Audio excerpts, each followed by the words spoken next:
Bonjour, je suis Laurent Lelégard, ingénieur d'études en géovisualisation au LASTIG. Avec mes collègues Arnaud Lebrise et Sébastien Giordano, nous avons œuvré à l'amélioration du processus d'égalisation radiométrique des images argentiques entrant dans la production des orthomosaïques historiques, effectuée dans le cadre du projet ANR Hiatus de mise en valeur de l'immense corpus de clichés argentiques scannés, acquis depuis près de 100 ans lors de missions aériennes régulières et archivées à l'IGN. Cela passe notamment par une géolocalisation fine des clichés, une analyse spatio-temporelle des évolutions du territoire, ainsi qu'une diffusion interactive des résultats via le web. Mais tout d'abord, résumons brièvement les grandes idées de notre démarche.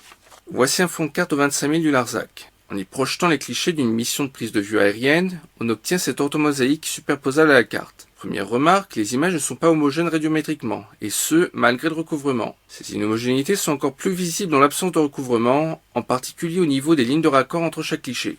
Deuxième remarque, moins immédiate, ce phénomène semble suivre un systématisme lorsqu'on considère par exemple l'intensité moyenne des clichés, ou encore le contraste moyen des clichés. Une solution actuellement adoptée est d'effectuer une égalisation statistique, aussi appelée filtre de Wallis, où pour une taille de fenêtre donnée, chaque pixel voit la moyenne et l'écart type de son voisinage égalisés. Cette méthode est plutôt bien adaptée à notre problème de correction radiométrique, au moins pour les grandes échelles. Car lorsqu'on dézoome aux petites échelles, l'orthomosaïque perd en contraste et donc en lisibilité. Mais une piste d'amélioration a été trouvée dans la technique dite d'analyse en composantes principales. Pour résumer, un ensemble d'images de la même taille peut se décomposer en une base d'images spectrales dont une certaine combinaison redonnera les images d'origine. La combinaison est propre à chaque image. On constate sur cet exemple que ce sont les premières images spectrales de la base qui sont les plus sollicitées. En appliquant cette approche aux images de la mission, aux moyennes et aux écarts types en fait, et en ne se limitant qu'aux premières images spectrales, on arrive en fin de compte à égaliser les images tout en conservant une certaine lisibilité aux petites échelles, ce que l'égalisation statistique de base ne permettait pas. Entrons maintenant dans les détails.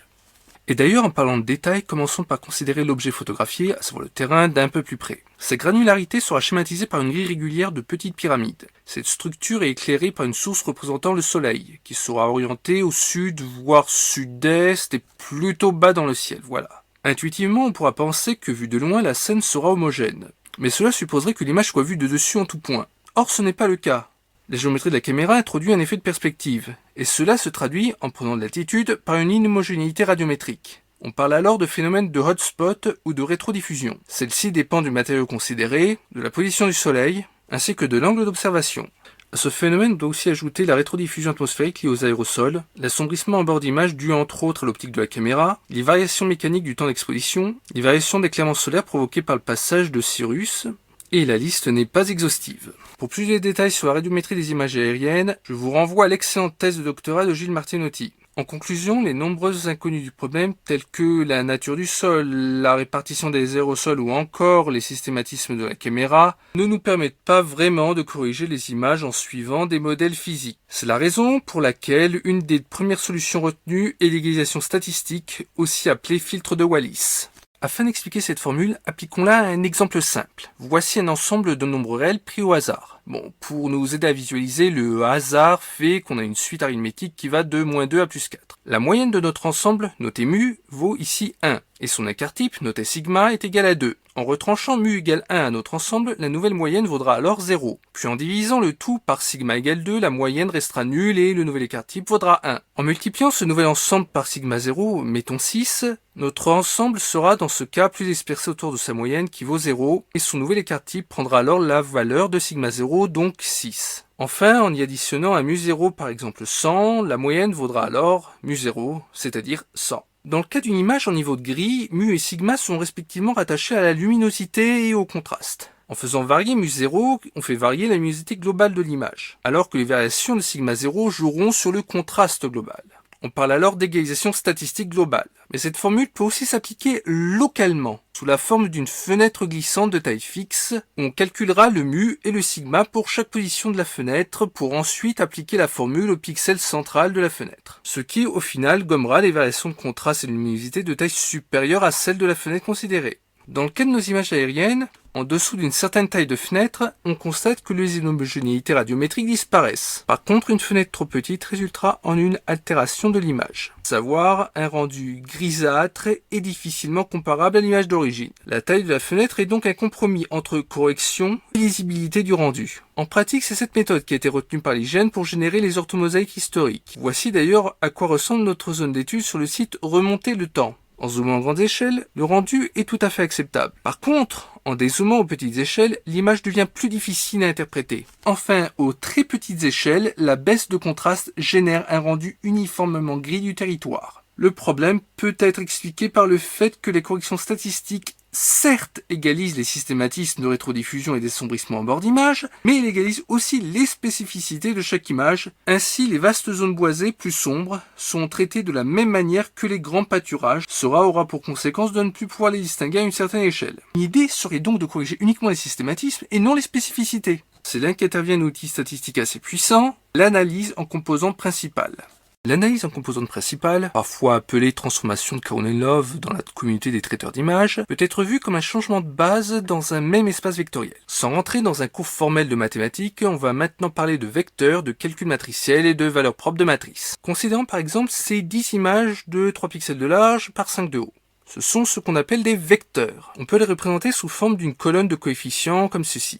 En les regroupant, on obtient une matrice notée M. En multipliant M par sa transposée, on obtient la matrice A qui est symétrique. Pour les personnes qui ne sont pas familières avec les produits matriciels, on va dire en usant d'un gros abus de langage que les coefficients de A correspondent à une forme de corrélation entre chaque vecteur. Cette matrice A peut être vue comme une machine à transformer des vecteurs de longueur 10. En multipliant un vecteur V par A, on obtient un vecteur V' différent de V mais de même taille, à savoir 10. Or, il existe 10 vecteurs unitaires, c'est-à-dire dont la somme des coefficients au carré vaut 1, 10 vecteurs donc, qui pris séparément et multipliés par la matrice A renvoient eux-mêmes à un coefficient lambda près, propre à chacun de ces 10 vecteurs. Ces 10 coefficients lambda, rangés par ordre décroissant, sont appelés valeurs propres de la matrice A. Les vecteurs associés à ces lambdas sont appelés vecteurs propres. Ces vecteurs ont de plus la propriété d'être orthogonaux entre eux. En d'autres termes, ils sont totalement décorrélés les uns des autres. En notant V la matrice formée par les vecteurs propres ordonnés, et en la multipliant par notre matrice M d'images,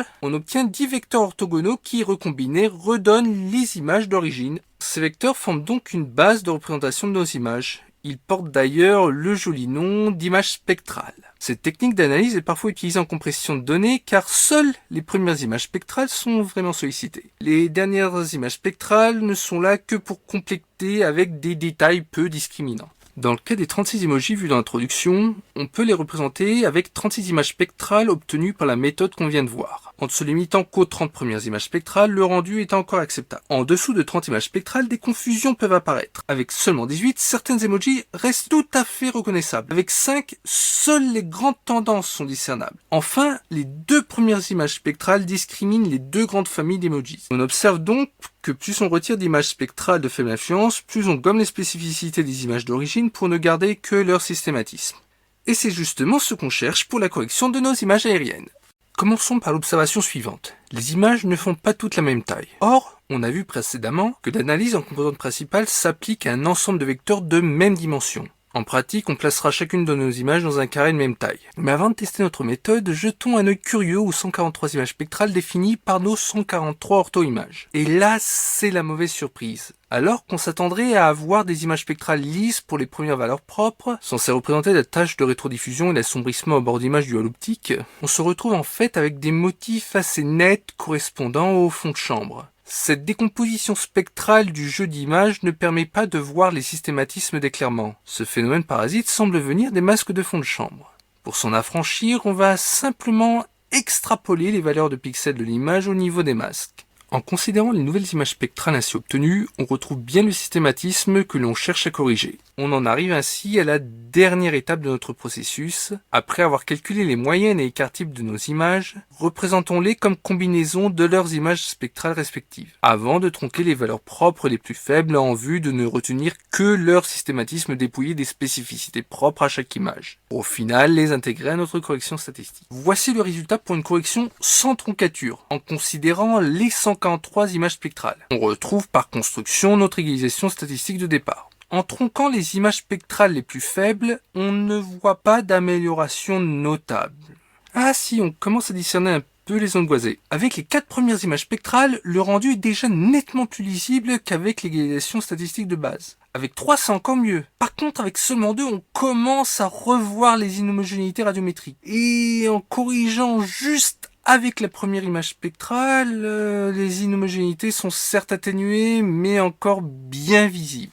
On pourrait très bien s'arrêter là et dire que la troncature après la troisième image semble donner le meilleur résultat sans pour autant chercher à aller plus loin. On va quand même prendre le temps de jeter un coup d'œil aux coefficients, car les coefficients propres à chaque image sont en fait la contribution d'une image spectrale aux moyennes et aux écart-types locaux. Dans cet exemple relatif aux moyennes locales, la contribution de la première image spectrale est de plus de 98%. Pour la deuxième image spectrale, cette contribution est de l'ordre de 15%, mais permet de distinguer deux comportements distincts correspondant aux 2 vols effectués sur 2 jours lors de cette mission. Intuitivement, ce phénomène peut être interprété par un changement d'orientation du Soleil. La contribution de la troisième image spectrale, de l'ordre de 10%, est moins évidente que la deuxième, mais semble suivre un certain comportement, tel qu'une continuité de ces variations intrabandes. Serait-ce dû à une variation locale des aérosols, à un passage de Sirius? Quoi qu'il en soit, il est peu probable que cela soit lié à une spécificité relative au terrain photographié. La quatrième image spectrale contribue aussi à hauteur de 10%, mais la répartition des coefficients semble plus difficile à interpréter. Est-on face à des systématismes ou bien face à des spécificités du terrain?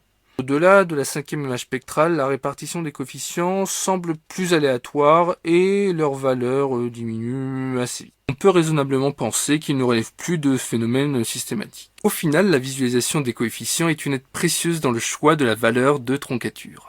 Pour conclure cette vidéo, j'aimerais très rapidement évoquer le cas des missions en couleur. En l'état, notre nouvelle approche n'apporte clairement pas de résultats satisfaisants. Une des pistes étudiées est de corriger chaque image, non pas en lui imposant une même moyenne et un même écart-type pour toute la mission comme précédemment, mais en conservant pour chaque image sa propre moyenne ainsi que son propre écart-type, puis d'effectuer une correction globale si nécessaire. Ah, et une dernière remarque, ou plutôt une dernière question.